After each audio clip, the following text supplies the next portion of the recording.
আগুন আমার ঘরের পিছনে ফোম জ্বলতেছিল, ওইখান থেকে আগুন লাগছে, সবাই দেখছে। আর আমাকে এই বাড়িতে না হলো 10 লাখ টাকা পুড়ে গেছে। ছেলেরা বাচ্চা চালাই দিলে কিন্তু কোনো জিনিস লয়ে বাড়িতে আসে না, ষড়যন্ত্র না, এটা একটা দুর্ঘটনা। এই যে খাবারটা পাইতাছি আর কম্বল দিতেছে আর 1000 টাকা দিছে।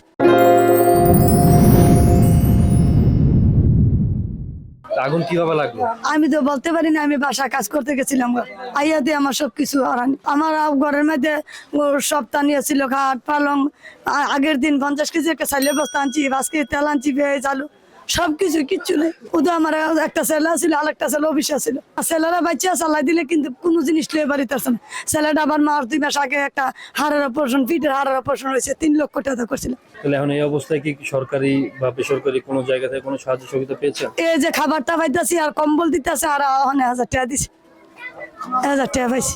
আগুন লাগছে জি, তখন তো আপনারা এখানে ছিলেন না। না আমি আসছিলাম না। কিভাবে লাগছে তাও এটা না আমি জানিও না, দেখছিও না, বাজান মোবাইলে দে। আমার অবস্থা তো বাজান খারাপ, খাওয়ান বিন্দন সব দিক দিয়ে কষ্ট, ঘুমানোর কষ্ট। 12 বছর সারা। আচ্ছা, এর আমার স্বামীও মারা গেছে, না পোলা বাইনলে ছেলে মেলে আর থানতিতে থাকার লাইন, খাওয়ার লাইন, একটু ভালো পরিস্থিতিতে থাকতে চাই। ঘর দুয়ার নেই, কিচ্ছু বলতে কিচ্ছু নেই। আগুন আমার ঘরের পিছনে ফোম জ্বলতেছিল, ওইখান থেকে আগুন লাগছে, সবাই দেখছে।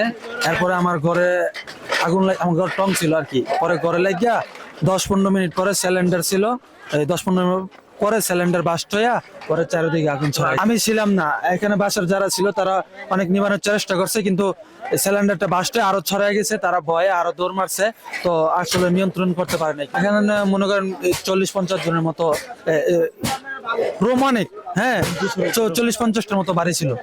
হ্যাঁ, অনেক ফ্যামিলি, শত শত ফ্যামিলি। আমার ক্যাশ টাকা 63,000 টাকা ছিল, একটা স্বর্ণের আংটি ছিল, মোবাইল, মানে একটু যা আছে, এই পরনের কাপড়টা ছাড়া আর কিছুই বাড়ি করতে পারিনি। এটা সাতুলিয়া গেছিলাম, এটাই সাথে আছে, আর কিচ্ছু নাই। আপনার কাছে কি মনে হয়, এটা কি কোনো ষড়যন্ত্র নাকি দুর্ঘটনা? এটা আমি বলতে পারি না, ষড়যন্ত্র হতে পারে, আবার দুর্ঘটনা হতে পারে। আমরা সরকারের কাছে একটাই আবেদন, আমরা এতগুলা মানুষ, এতগুলা ফ্যামিলি জৈলাপুরে একবার শেষ, কেউ কিছু বাড়ি করতে পারে না, ঠিক আছে, খালি জান্ডালে বেরিয়েছে। এখন সরকারের কাছে একটাই চাওয়া, আমাদের দিকে যেন সহযোগিতা করে, আমরা যেন সঠিকভাবে বাঁচতে পারি, কাম কাজ করে যেন চলতে পারি। আমার ঘরে মনে করেন টিভি ছিল 2টা, ফ্রিজ ছিল একটা, ফ্যান ছিল 2টা, মানে আমার এক রুমে মোট আমার 2 লাখ টাকা শেষ। আর আমাকে এই বাড়িতে না হলো 10 লাখ টাকা পুড়ে গেছে। 12টা রুম ছিল। আপনারা বুঝতে পারেন না? বুঝতে পারি না, আমি তো অফিসে ছিলাম। ওই যে আমি গ্লাসের দোকানে চাকরি করি, তো 14 তলার উপরে ছিলাম, হালকা ধোয়া দেখছিলাম, আমি বুঝি এটা শীতের ধোয়া। আস্তে আস্তে সব পুড়ে গেছে। আসছিল, কিন্তু ওই যে রাস্তাঘাট চিপা, তো এর জন্য ওরা লাইন লাগাইতে পারে নাই, আস্তে আস্তে সব পুড়ে গেছে। সরকার থেকে ওই যে কম্বল দিতেছে, আর ওই যে খাওয়া দাওয়া এখন পর্যন্ত কিছু দেয় নাই, মানে এমন কিছু দেয় নাই। এই বস্তি ফাঁকা ছিল, বস্তির বয়স 31-32 বছর হচ্ছে, তখন আমাকে তুলছিলাম। এই বিপদে হেঁটে তো এখন বুঝতেছি না কিভাবে কাটিয়ে উঠবো। সরকার যদি কিছু সাহায্য করতো, তাহলে আমাকে কিছু দিয়া আবার ঘরটা তুলতে পারতাম। এছাড়া তো সম্ভব না। এখন মনে করেন নতুন করে তুললে 6-7 লাখ টাকা লাগবে। আমার জন্মই এখানে, প্রায় 90 সাল থেকে এখানে। আগুন যখন লাগে তখন আমি অফিসে ছিলাম, চাকরি করি তো একটা, না তখন বুঝতে পারি না। আমার বাসা থেকে ফোন দিছে যে আগুন লাগছে, তখন আমি দৌড়াই অফিস থেকে আসার পরে তো সব আগুনটা মূলত হয়েছে যে গ্যাস সিলিন্ডার থেকে লাগা, কি গ্যাস সিলিন্ডার বাস্ট হইয়া ওইখান থেকে মূলত আগুন সূত্রপাত। না, ষড়যন্ত্র না, এটা একটা দুর্ঘটনা। এটা সামরিক ভাবে, যেহেতু আমাদের রাস্তার বিষয়টা, রাস্তা একটু ছাড়তে হবে, এটা সবারই। রাস্তাটা একটু বড় করতে গেলে রাস্তা ছাড়তে হবে, কিন্তু আমরা রাস্তা ছেড়ে আসি, আমরা বাইরের দিক দিয়ে মেইন রাস্তাটা ছেড়ে আসি, মেইন রাস্তা দখল করে তারা আবার ঘর তৈরি করে। আর আমাদের যে চিপা রাস্তা, এই চিপা রাস্তা, সেই চিপা রাস্তা এবার থেকে যায়। এটা এলাকারই মানুষ যারা দায়িত্বশীল আছে, তারা এরকম।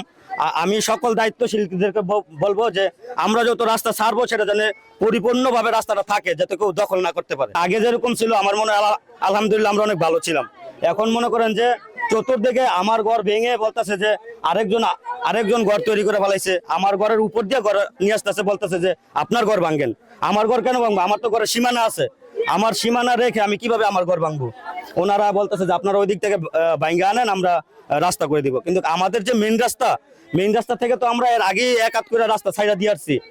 2 বাড়িওয়ালা দুই বাড়িওয়ালা দুই হাত করে সাইডে আসছে, সুন্দর রাস্তা হয়ে গেছে, কিন্তু মেইন রাস্তা তারা দখল করে তারা এই চিপা রাস্তার মধ্যে এসে বলতেছে আবার আপনারা ইয়া ছাড়েন। এটি বলতেছে যে যারা আশেপাশে যারা আছে দায়িত্বশীল যারা আছে তারাই বইলা যাইতেছে কি এরকম। বর্তমানে যে আমাদের সরকার রয়েছে, এখন সরকার তো যে সরকার আছে তাদের কাছে আকুল আবেদন থাকবে বস্তিবাসী যাতে সুন্দর থাকে, কোন রকম চাঁদাবাজি দুর্নীতি যাতে না হয়। কিন্তু বস্তিতে সবচেয়ে বেশি চাঁদাবাজি হয়, এখানে যাতে কোনো রকম চাঁদাবাজি দুর্নীতি না হয়, এটার জন্য সরকারের তত্ত্বাবধান যারা সরকার আছে তাদের কাছে উপদেষ্টা যারা আছে তাদের কাছে আমার আকুল আবেদন থাকবে।